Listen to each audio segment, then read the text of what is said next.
नमस्कार दोस्तों, क्राइम तक में आप सबका स्वागत है। मैं हूं सुप्रतिम बैनर्जी। आज की कहानी थोड़ी कॉम्प्लिकेटेड है, इसलिए मैं कुछ ज़्यादा ही पेपर्स वगैरह लेकर आया हूं और रिसर्च करके आया हूं। लेकिन कहानी है बहुत अजीब और सोचने वाली। तो मैं चाहता हूं कि आप लोग इस कहानी को भी उतनी ही शिद्दत से सुनिए जितनी शिद्दत से मैं तैयारी करके आया हूं। और मैं उम्मीद करता हूं कि आप लोगों की उम्मीद पर मैं खरा उतरूंगा।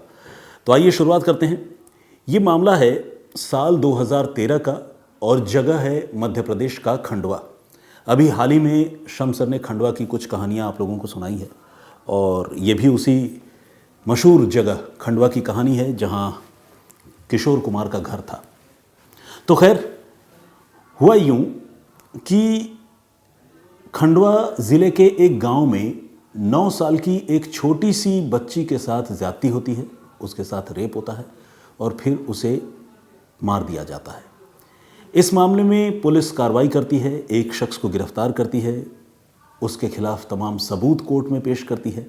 कोर्ट उन सबूतों को देखकर पूरी तरह से कन्विंस्ड हो जाता है और उस आदमी को इतने जघन्यतम अपराध के जुर्म में फांसी की सज़ा सुनाता है। अब वो आदमी हाई कोर्ट जाता है, हाई कोर्ट भी उस सज़ा को बरकरार रखता है। फिर वो आदमी सुप्रीम कोर्ट पहुंच जाता है। सुप्रीम कोर्ट ये कहता है कि एक बार लोअर कोर्ट को इस मामले पर पुनर्विचार करना चाहिए, एक बार फिर से इस केस को सुनना चाहिए। फिर से वो मामला लोअर कोर्ट के पास पहुंच जाता है। लोअर कोर्ट फिर से उस केस को रिविजिट करता है, सुनता है और उसके बाद चूंकि सबूत गवाह सारे वही, लोअर कोर्ट इस बार फिर से फांसी की सज़ा देता है। यानी एक केस में एक ही आदमी को 2 बार फांसी की सज़ा हो गई। अब जब दूसरी बार फांसी की सज़ा हो गई तो जो दोषी है वो फिर से हाई कोर्ट जाता है और हाई कोर्ट में फरियाद करता है, माई बाप बचा लीजिए। इस बार मामला सुप्रीम कोर्ट तक नहीं पहुंचता, बल्कि हाई कोर्ट ही ये कहता है कि लोअर कोर्ट से कि एक बार इस मामले को आप फिर से देखिए और फिर से सुनिए इस मामले में क्या हो सकता है। और इस बार जब लोअर कोर्ट में मामला पहुंचता है तो वही लोअर कोर्ट जिसने 2 बार इस आदमी को फांसी की सज़ा दी थी, वो लोअर कोर्ट इस आदमी को बाइज्जत बरी कर देता है और कहता है कि जो सबूत इस आदमी के खिलाफ पेश किए गए थे वो सारे सबूत जो है वो संदेह से परे नहीं हैं, अकाट्य नहीं हैं, यानी उन पर डाउट है, बड़ा सवालिया निशान है, इसलिए इसे बरी किया जाता है।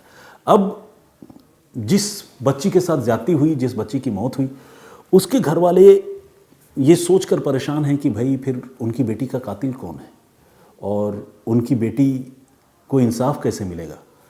पीड़ित पक्ष जो है वो कह रहा है कि अब वो फिर से हाई कोर्ट जाएंगे। तो खैर, आगे क्या होता है ये तो वक्त की बात है, लेकिन ये मामला अपने आप में बहुत अजीब है। और अजीब इसलिए भी है कि आखिर वो कौन से सबूत थे जिन सबूतों के आधार पर किसी आदमी को 2 बार फांसी की सज़ा दी गई, वो भी एक ही कोर्ट से। और जब तीसरी बार वो केस उसी कोर्ट में पहुंचा तो सबूत भी वही थे, गवाह भी वही थे और वो आदमी बरी कर दिया गया।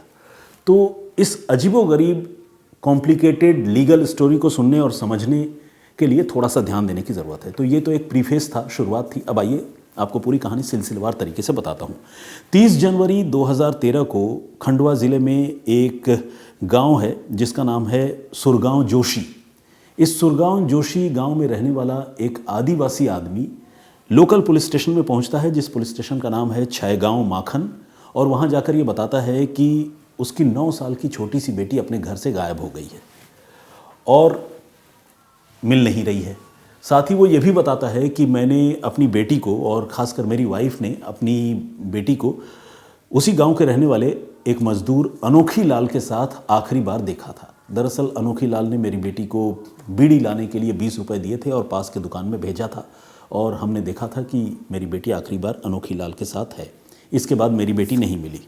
अब जब पुलिस को ये तहरीर या शिकायत मिलती है तो एक नाबालिग की गुमशुदगी का मामला है, सस्पेक्टेड है, ऊपर से वो लड़की भी है, तो फ़ौरन इस मामले में पुलिस FIR दर्ज करती है और जांच शुरू कर देती है। अभी जांच चल ही रही थी, 30 जनवरी को ये घटना हुई थी, रिपोर्ट लिखवाई गई थी, अभी जांच चल ही रही थी कि 1 फरवरी को, यानी समझ लीजिए 2 से 3 दिन बाद, 2013 1 फरवरी को उस बच्ची की लाश अपने ही गांव के एक खेत में मिलती है और लाश को देखकर ये क्लियर हो जाता है कि वो बच्ची जो है सेक्सुअल ऑफेंस का शिकार हुई है और उसके बाद उसकी हत्या की गई है। उसके कपड़े ख़राब हैं और कपड़ों में और ख़ासकर जो अंडरगारमेंट्स हैं उसमें खून के धब्बे हैं। उसका जो प्राइवेट पार्ट है उसमें चोट के निशान हैं, शरीर पर खरोंच है और उसके साथ कुछ अननेचुरल एक्ट भी हुआ है, उसके भी एविडेंसेस उसके डेड बॉडी में दिख रहे हैं, मिल रहे हैं। और साथ ही गला घोंटे जाने के भी निशान हैं, यानी गला दबाकर उसकी हत्या किए जाने के निशान मिलते हैं। तो ये सारी चीज़ें फौरी तौर पर, सरसरी तौर पर डेड बॉडी को देखने से ही समझ में आ रही थी। और जब डेड बॉडी का पोस्टमार्टम हुआ तो डॉक्टरों ने इन सारी बातों पर मुहर लगाई और ये बताया कि हाँ, इस बच्ची के साथ मृत्यु से पहले, मौत से पहले ज़्यादती की गई, रेप किया गया। अब चूंकि इस मामले में एक सस्पेक्ट पहले से ही था तो पुलिस फ़ौरन उस सस्पेक्ट को उठा लेती है। नाम है अनोखी लाल। अब जब अनोखी लाल से पूछताछ होती है तो वो भी जुर्म कबूल कर लेता है। वो बोलता है कि हाँ साहब, मैं ही लेकर गया था, मेरी ही मती मारी गई थी, मैंने बच्ची के साथ ये सब कुछ किया। और जब पुलिस अनोखी लाल को उठाती है तो ये भी देखती है कि उसके गले में खरोंच के निशान है। तो गले में खरोंच के निशान कैसे आ सकते हैं? तभी आ सकते हैं जब उसका किसी के साथ 1-to-1 फाइट हुआ हो और किसी ने भी, चाहे वो लड़का हो, लड़की हो, इंसान हो, मतलब बालिग आदमी हो, उसने बचने के लिए हाथ मारा हो। तो खरोंच के निशान अनोखी लाल के गले में मिलते हैं, जो इस बात का इशारा करते हैं कि अनोखी लाल ने बच्ची के साथ ज्यादती करने की कोशिश की और शायद बच्ची ने उसे खरोंचा अपने बचाव में। तो खैर, इसके अलावा अनोखी लाल जो मौका वारदात बताता है, उस मौका वारदात से पुलिस को एक माचिस की डिब्बी, एक बिस्किट का पैकेट, 5 रुपए का एक नोट, ये सारी चीज़ें वहाँ से मिलती हैं। और पुलिस जो है इस मामले में तेज़ी से जांच करती है, क्योंकि चाइल्ड अब्यूज़ और मर्डर का मामला है। तो फ़ौरन 14 दिनों के अंदर पुलिस इस मामले में चार्जशीट दाखिल कर देती है। अब जो सबूत कोर्ट में पेश किए जाते हैं, इस चार्जशीट के बाद जाहिर है ट्रायल शुरू होता है, तो जो सबूत पेश किए जाते हैं उसमें कई अहम बातें हैं जिस पर आपको गौर करना चाहिए। एक तो सबसे बड़ा और अहम सबूत तो यही है कि आखिरी बार लोग अनोखी लाल को उस बच्ची के साथ देख चुके होते हैं। तो इसकी गवाही जो है, खासकर बच्ची की माँ की गवाही और गांव के कुछ और लोगों की गवाही इस मामले में होती है। साथ ही जो बच्ची है उसकी डेड बॉडी को एग्जामिन करने पर डॉक्टर्स, फॉरेंसिक एक्सपर्ट्स ये पाते हैं कि बच्ची के हाथों में कुछ बाल जो है वो फंसे हुए हैं। और ऐसा, जैसा कि मैंने आपको बताया, तभी हो सकता है जब मैन टू मैन कॉम्बैट हो रहा हो, कोई लड़ रहा हो, गुत्थम गुत्था हो रहा हो, तो बच्ची के साथ अगर ज्यादती होगी तो वो बचने के लिए सामने वाले को नोचेगी, उसके बाल पकड़कर खींचेगी, ये बहुत ऑब्वियस है। तो बच्ची के हाथों में बाल के कुछ टुकड़े, हेयर स्ट्रैंड्स भी मिलते हैं और वो सबूत के तौर पर अदालत में पेश किए जाते हैं, बताए जाते हैं। इसके साथ ही जो आरोपी के गले में नोचे जाने के निशान हैं वो तो खैर एक है ही। साथ ही जो सबसे क्रूशियल और इम्पॉर्टेंट चीज़ है वो है इस मामले में डीएनए रिपोर्ट। अब डीएनए रिपोर्ट एक, जिसे कहते हैं ना कि बियॉन्ड डाउट वाली चीज़ होती है, जिसके आ जाने के बाद और कोई शक की गुंजाइश नहीं रहती। तो इसमें डीएनए रिपोर्ट पुलिस जो है वो फॉरेंसिक एक्सपर्ट से करवाती है और उस रिपोर्ट को कोर्ट में पेश करती है। और इस रिपोर्ट में ये बताया जाता है कि हाँ, बच्ची के कपड़ों में जो है वो सीमन मिला है, यानी मेल डिस्चार्ज मिला है, और साथ ही उसके अंडरगारमेंट्स में खून और इस तरह के एविडेंसेस हैं जो ये इंडिकेट करते हैं कि हाँ, बच्ची के साथ ज्यादती हुई है और किसी पुरुष ने, किसी आदमी ने उसे टॉर्चर किया है। तो ये सारे सबूत आ जाते हैं, डीएनए रिपोर्ट आ जाती है, और इन सबूतों के आधार पर 4 मार्च 2013 को, ध्यान दीजिएगा, घटना 30 जनवरी 2013 को हुई थी और 4 मार्च 2013 को इस मामले में अनोखी लाल को लोअर कोर्ट से फांसी की सज़ा सुना दी जाती है। ये पहली बार होता है जब किसी मुलजिम को पूरे भारत में पॉक्सो एक्ट में फांसी की सज़ा मिल रही है। तो खैर, और इस फांसी के मामले में डीएनए रिपोर्ट को बहुत अहम कोर्ट मानता है और फांसी की सज़ा सुना दी जाती है।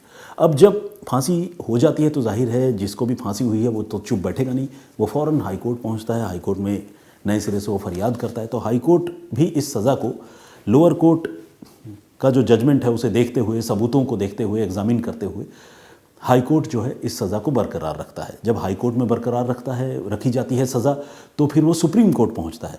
और जैसा कि मैंने आपको बताया, सुप्रीम कोर्ट फिर लोअर कोर्ट से, यानी ट्रायल कोर्ट से ये कहता है कि एक बार आप फिर से इस केस को दोबारा सुन लीजिए, कहीं इस केस में कोई ऐसी बात न हो कि मुलजिम को हो सकता है कि आप गलत कन्विक्ट कर रहे हों, कोई ऐसी बात या सबूतों में कोई डिस्क्रिपेंसी ना हो, कोई झोल ना हो, आप एक बार देख लीजिए दोबारा।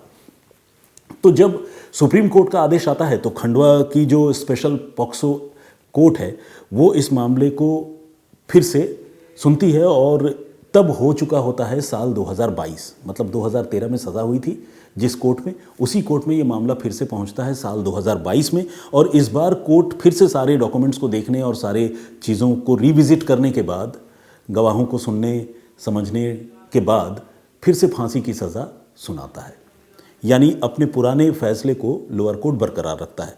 अब जब फिर से फांसी हो जाती है तो फिर ये जो दोषी है वो हाई कोर्ट पहुंचता है दोबारा, और जब हाई कोर्ट दोबारा पहुंचता है तो 2023 में हाई कोर्ट ये कहता है फिर से लोअर कोर्ट से कि एक बार फिर से इस केस को सुनिए, क्योंकि आरोपी या दोषी हमारे पास फिर से आया है और वो अपनी कुछ दलीलें दे रहा है, अपने आप को बेगुनाह बता रहा है, कह रहा है कि सबूतों में दम नहीं है, तो इसीलिए इस केस को सुनना ज़रूरी है। एक बार फिर से आप इस केस को सुनिए और देखिए कि कहीं ऐसा तो नहीं कि किसी गलत आदमी पर कोई कार्रवाई हो रही है, और कहीं ऐसा तो नहीं कि इंसाफ के चक्कर में किसी के साथ नाइंसाफ़ी हो जाए। तो जब हाई कोर्ट ये बात कहता है और फिर से लोअर कोर्ट में वो मामला पहुंचता है, तो स्पेशल पॉक्सो कोर्ट में इस मामले की तीसरी बार सुनवाई होती है, और इस बार जस्टिस प्राची पटेल इस मामले को सुनती हैं। वही प्राची पटेल जो 1 साल पहले यानी 2022 में इस मामले में आरोपी अनोखी लाल को दूसरी बार फांसी की सज़ा सुना चुकी है। अब तीसरी बार ये केस उसी कोर्ट में पहुंचा है और उन्हीं प्राची पटेल की कोर्ट में ये मामला है। तो इस बार जब ये मामला पहुंचता है तो ये जो दोषी है अनोखी लाल, उसके साथ पैरवी करने के लिए दिल्ली की एक संस्था के कुछ वकील और एक्सपर्ट्स भी पहुंचते हैं। अब ये संस्था जो है वो बेसिकली ऐसे मामलों में पैरवी करती है, लीगल एड देती है जिस मामले में किसी इंसान को फांसी की सज़ा दी जाती है, क्योंकि वो कैपिटल पनिशमेंट के खिलाफ काम करने वाले लोग हैं। उनका मानना है कि फांसी की सज़ा नहीं होनी चाहिए, अमानवीय है, तो वो पैरवी करने के लिए लोअर कोर्ट पहुंचते हैं।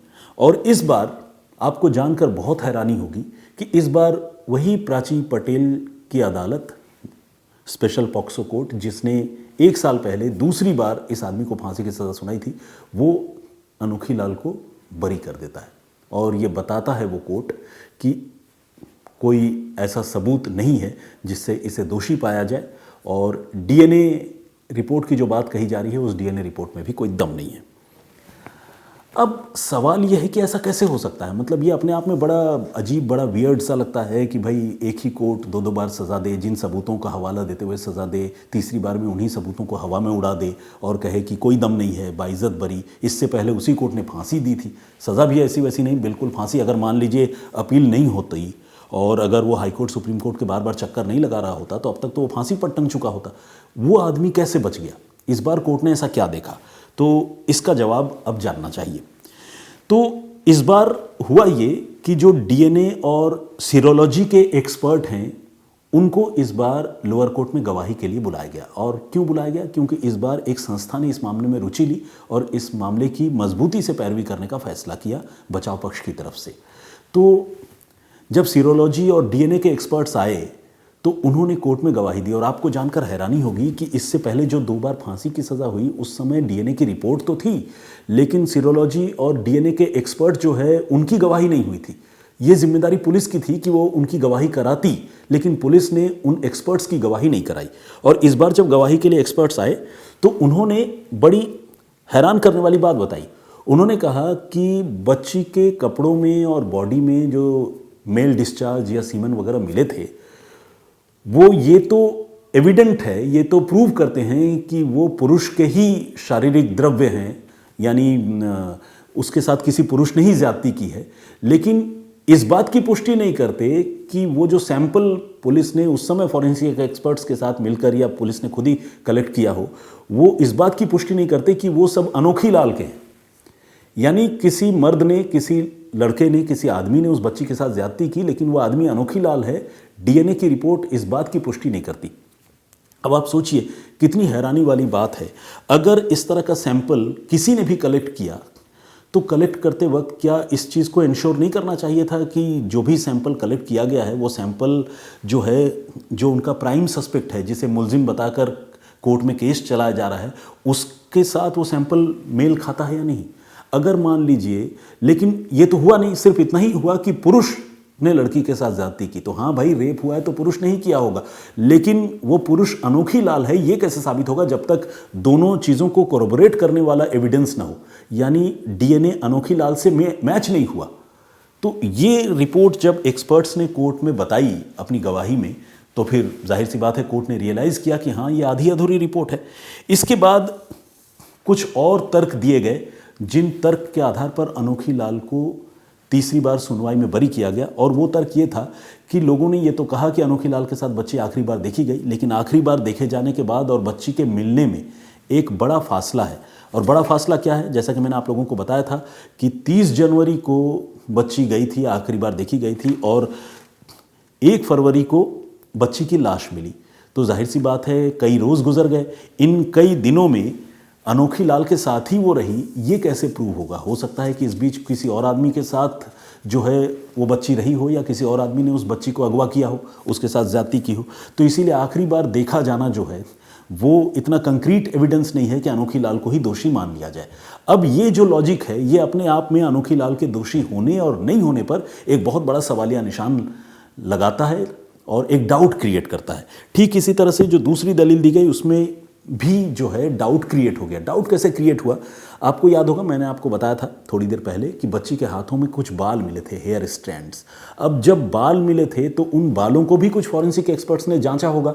2 फॉरेंसिक एक्सपर्ट्स ने उन बालों की जांच की। तो जब बालों की जांच की तो फॉरेंसिक एक्सपर्ट्स 2 जो जांच कर चुके थे उनको कोर्ट में बुलाया गया कि भाई बताइए आप लोगों ने क्या देखा। तो एक फॉरेंसिक एक्सपर्ट ने कहा कि बच्ची के हाथ में 8 बाल थे और उसमें से कुछ बाल जो है वो जड़ समेत मौजूद थे, यानी नोचे गए थे। और दूसरे फॉरेंसिक एक्सपर्ट ने कहा कि बच्ची के हाथ में 8 नहीं बल्कि 5 बाल थे। तो आपको ये लग सकता है कि भाई 5 बाल 8 बाल इससे क्या फ़र्क पड़ता है, बच्ची के हाथ में बाल थे, बच्ची ने नोचे थे, हो सकता है कुछ बाल गिर गए हों। लेकिन कानून ये कहता है कि चीज़ें जो है वो कंक्रीट होनी चाहिए और ऐसी होनी चाहिए जिसमें कोई शक न पैदा हो। अब कोई 8 बाल कह रहा है, कोई 5 बाल कह रहा है, तो यहाँ पर 2 थ्योरी या 2 बातें सामने आ रही हैं। तो जो बचाव पक्ष के लोग हैं उनका ये कहना है कि इन चीज़ों को सबूत के तौर पर प्लांट करना या किसी को झूठे तरीके से फंसाना ये कोई अजीब बात नहीं है, ऐसा हो ही सकता है। तो जब 2 एक्सपर्ट अलग अलग तरह के बयान देते हैं तो केस कमज़ोर पड़ जाता है और उस पर एक डाउट क्रिएट हो जाता है। तो यहाँ पर भी केस कमज़ोर पड़ गया। अब आप पूछेंगे कि क्यों, उसके गले में तो खरोंच के निशान भी मिले थे अनोखी लाल के, उस मजदूर के जिसने रेप किया, जिसको मुलजिम बताया गया, तो वो खरोंच के निशान कैसे बने।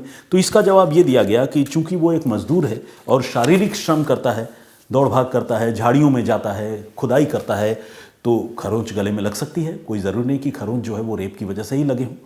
तो ये भी एक बात जो है वो बचाव पक्ष की ओर से कही गई। और साथ ही ये भी बताया गया कि बच्ची के कपड़ों में मेल डिस्चार्ज यानी सीमन का मिलना ये इंडिकेट नहीं करता है कि वो जो है अकाट्य सबूत हो, यानी इस चीज़ को भी प्लांट किया जा सकता है अनटिल एंड अनलेस अगर पुलिस ने जिस सस्पेक्ट को पकड़ा हुआ है उसी का सीमन या मेल डिस्चार्ज बच्ची के कपड़ों में मिले, फिर तो कुछ बात समझ में आती है। लेकिन जब डीएनए रिपोर्ट मेल डिस्चार्ज को तो इंश्योर कर रही है, उसकी पुष्टि कर रही है, लेकिन डीएनए रिपोर्ट इस बात की पुष्टि नहीं कर रही है कि वो डिस्चार्ज अनोखी लाल का है या नहीं, तो फिर जाहिर सी बात है अनोखी लाल को कैसे सजा दी जा सकती है। तो जब उस संस्था के वकीलों ने और बचाव पक्ष के वकीलों ने ये सारी दलीलें कोर्ट में रखी, तो वही कोर्ट जिस कोर्ट ने मुलजिम को मुजरिम करार देते हुए 2 बार फांसी की सजा सुनाई थी, उसी कोर्ट ने इस आदमी को तीसरी बार में बरी कर दिया। अब आप सोचिए कितनी हैरान करने वाली कहानी है। अगर आप मुझसे ये जानना चाहें कि मेरा ऑब्जर्वेशन क्या है, तो मेरा ऑब्जर्वेशन सिर्फ ये है कि एक केस को सही तरीके से बियॉन्ड डाउट पेश न कर पाना पुलिस की एक बहुत बड़ी काहिली और लापरवाही है। एक बड़ा ही कॉमन सेंस वाली बात है जिस मामले में मुझे लगता है कि खंडवा पुलिस मिस कर गई, वो ये कि अगर खंडवा पुलिस ने डीएनए एग्जामिनेशन करवाया और ये इंश्योर करवाया कि वो ये पता करे कि बच्ची के साथ रेप हुआ, किसी पुरुष ने उसके साथ ज्यादती की और कुछ बॉडीली डिस्चार्ज जो है पुरुष के उस बच्ची के कपड़ों में और बॉडी से पुलिस ने रिकवर किए और उन चीज़ों को सैंपल के तौर पर भिजवाया, तो क्या पुलिस की ये जवाबदारी नहीं थी कि वो मुलजिम के भी ब्लड सैंपल लेकर उस सीमेन के डीएनए के साथ उस ब्लड सैंपल के डीएनए को मैच कराए। अगर पुलिस ने इतना भर काम करा दिया होता तो बाकी किसी सबूत और गवाह की ज़रूरत नहीं होती कि किसने आखिरी बार देखा, किसने नहीं देखा, क्या हुआ, शायद इसकी ज़रूरत ही नहीं पड़ती, क्योंकि फिर वो अकाट्य सबूत हो जाते। क्योंकि जिस आदमी का डीएनए है उसी आदमी का सैंपल जो है पीड़ित बच्ची के शरीर में और उसके कपड़ों में मौजूद है। इस तरह के अनगिनत केस दुनिया भर में होते हैं जब बाकी कोई सबूत नहीं होता, सिर्फ एक डीएनए की वजह से सज़ा हो जाती है। तो यहाँ पर पुलिस जो है उसने मेरे हिसाब से लापरवाही की, और जो फॉरेंसिक सैंपल उठाने के मामले में भी मुझे लगता है कि पुलिस या पुलिस के जो फॉरेंसिक एक्सपर्ट्स हैं उनकी कमी रही, जिन्होंने बियॉन्ड डाउट सारी चीज़ों को वो कैरी नहीं कर पाए, कंडक्ट नहीं कर पाए, जिसकी वजह से यह हाल हुआ। अब आप पूछेंगे कि अदालत ने इन्हीं आधे अधूरे सबूतों के बिना पर फांसी की सज़ा कैसे दे दी लोअर कोर्ट ने, और उसे कैसे हाई कोर्ट ने भी एंडोर्स किया, बरकरार रखा। तो इसका जवाब ये है कि अदालत जो है सबूतों और गवाहों के आधार पर अपना फैसला सुनाती है। जब अभियोजन पक्ष यानी जो इस मामले की पैरवी कर रहा है, पुलिस वाले, जब वो अदालत को ये बताते हैं कि मिलॉर्ड ये सारे सबूत हैं, मेल डिस्चार्ज मिला है, इसने जुर्म कबूल कर लिया है, इसके सिर के बाल उसके हाथों में मिले हैं, वो भी मेल बाल हैं, ये भी डीएनए से पता चल गया है, तो अदालत ने उन सबूतों की रोशनी में उसे फांसी दे दी थी। लेकिन बाद में जब वकीलों ने, उस सामाजिक संस्था के वकीलों ने ये बताया कि फांसी तो आपने दे दी, लेकिन ये सारे सैंपल जो है वो मुजरिम से मिलते नहीं हैं या सस्पेक्ट से नहीं मिलते हैं, तो फिर उसी अदालत ने उस फैसले को पलट दिया। तो मुझे लगता है, ये मेरी व्यक्तिगत राय है, कि अदालत अगर चाहती तो शायद उस समय भी अदालत ये सवाल कर सकती थी कि अगर यही डीएनए सैंपल है तो इस डीएनए सैंपल का क्या मुजरिम के डीएनए से मेल खा रहा है या नहीं खा रहा है। ये चीज़ जो है वो एग्जामिन शायद अदालत को भी उस वक्त करना चाहिए था, और यही वजह है कि अदालत ने उस वक्त एग्जामिन नहीं किया, तो बाद में अदालत ने अपने आप को ही करेक्ट किया, यानी अपने फैसले को ही पलटा। तो यहाँ पर जो लीगल सिस्टम है उस पर भी एक सवाल है। इस पूरी कहानी पर, इस पूरे घटनाक्रम पर आप लोगों की सोच क्या है, आपका नज़रिया क्या है, प्लीज़ कमेंट करके हमें ज़रूर बताइएगा। एक प्रीवियस स्टोरी जो हमने आप लोगों को सुनाई थी, जिसमें हमने आपको बताया था कि किस तरह से मुंबई के एक भूतिया कुएं में एक शख्स की लाश मिली, और उस लाश ब्लाइंड मर्डर के मामले को मुंबई पुलिस ने न सिर्फ सॉल्व किया बल्कि उसके साथ साथ दोहरे कत्ल के एक मामले का खुलासा हो गया। तो उस पर बहुत सारे लोगों ने कमेंट किया है। आइए कुछ लोगों के नाम और कमेंट्स पढ़ता हूँ। गुरप्रीत सिंह जी ने लुधियाना से कमेंट किया है और उन्होंने कातिलों को नैरो माइंडेड बताया है। आलोक ने भी कमेंट किया है, ये लखीमपुर खीरी से हमें सुनते हैं। झारखंड से जय कुमार गुप्ता हैं, बहुत बहुत स्वागत आपका, और इन्होंने भी कमेंट किया है। इसके अलावा ब्रज हैं, उन्होंने अपनी राय रखी है। तनु मान ने कहा है कि आज भी लेट हो गए। असल में देखिए, मेरा जो ये शो है या मेरी जो ये पेशकश है ये रिकॉर्डेड होता है, मैं एक रोज़ पहले से रिकॉर्ड कर लेता हूँ। लेकिन कई बार होता क्या है, जैसे अभी क्राइम तक की टीम, आपको पता है मुख्तार अंसारी की मौत हो गई है, तो बहुत सारे खबरों का प्रेशर है, लोड है, तो शायद मेरा वीडियो अपलोड करने में देर हो गई, वो मुंबई के भूतिया कुएं वाली वीडियो। तो इस वजह से आप लोग कह रहे हैं कि लेट हो गए, तो लेट है। एज अ टीम अगर आप कहें तो हाँ, हम लेट हैं, लेकिन व्यक्तिगत तौर पर अगर कहें तो इस लेट से मेरा डायरेक्टली कोई लेना देना नहीं है। एनीवे, पीके चंद्रा साहब ने भी कमेंट किया, बहुत बहुत स्वागत आपका। प्रदीप भाई का कमेंट है। उमेश भूया जी हैं और उन्होंने भी कमेंट किया है, ये मेरे होम स्टेट झारखंड से हैं। विजेंद्र सिंह जी का कमेंट है, स्वागत आपका। और जे के चांडीगढ़ जूनागढ़ गुजरात से हैं, इन्होंने भी कमेंट किया, बहुत स्वागत आपका। भाविक मोडिया, ये भी गुजरात से हैं। सचिन यादव ने एक थोड़ी फनी मजाकिया कमेंट इन्होंने किया है। इन्होंने कहा है कि अगर ये कभी अपनी गर्लफ्रेंड के साथ भाग जाते हैं, एलोप हो जाते हैं, शादी करते हैं, तो कभी लौट कर वापस नहीं आएंगे। अपनी दुनिया में अपनी ज़िंदगी जो है वो अपनी इज्जत से जिएंगे, ख़तरा नहीं मोलेंगे। तो खैर, ये मुझे लगता है कि बिल्कुल यंग एज के हमारे लिसनर होंगे जो इस तरह की सोच रखते हैं, और इसमें थोड़ा उन्होंने फ़नी इमोजीज़ भी बनाई है, जिससे मुझे समझ में आ रहा है कि वो किस मूड में ये बात कह रहे हैं। एनीवे, बहुत स्वागत है आपका। दीपक हीरा ने भी कमेंट किया है, बहुत बहुत स्वागत आपका। सत श्री अकाल लिखते हैं, मेरी ओर से भी आपको मैं विश करता हूँ। अमित पटोले जी का भी कमेंट है। DS भक्ति यानी देशभक्ति के नाम से भी एक आईडी उन्होंने कमेंट किया है। देवराज शर्मा जी सिलीगुड़ी से हैं, और इनके स्टिचिंग ब्लॉग के नाम से एक आईडी है, उन्होंने कमेंट किया और उनका नाम है नदीम इद्रिशी, ये अमृतसर पंजाब से हैं। सुखवीर काबरा ने भी कमेंट किया है, speak in Hindi language please, otherwise go to English channel. देखिए, अब बिल्कुल ही शुद्ध हिंदी अगर मैं परिमार्जित तरीके से आप सबके सामने प्रस्तुत करने की कोशिश करूं तो शायद आप लोगों को भी ये उतनी अच्छी नहीं लगेगी।